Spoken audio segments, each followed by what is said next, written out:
In this video we're going to look at working with the sound that we've edited together in Premiere, but we're going to export it as an XML file to be edited in Auditions. So one of the things that you need to do is export the whole video by going File and Export Media, and then just hit Export, which I've done already. Once that's done, you then need to import the video you've just exported there, and I saved that into here.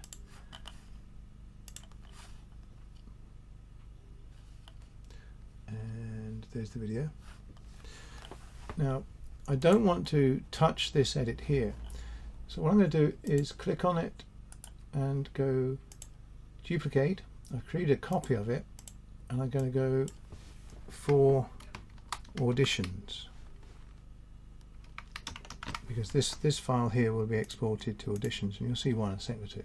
So if I double click on it, it's now created this file here, and I'm going to do something that seems quite mad. I'm going to delete all the pictures, and then I'm going to open up this and drag just the picture into the timeline. Now, we just check to see if it's in sync. You like it? It's different from usual. Okay, so the reason I've done that is because when we export the XML file, the previous version I just didn't take all of my edited pictures, and I need to see those pictures in Auditions, so this is the best way to do that.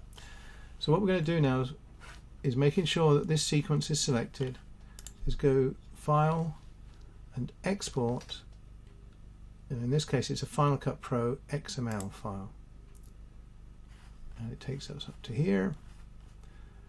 And for our purposes I'm going to create a new folder and just call it Auditions XML, and go create, and then just save that into that folder. It just says please check the FCP Final Cut Pro transitions reports saved next to the XML file for possible issues encountered during translation. So that's okay. So we're just going to save Premiere.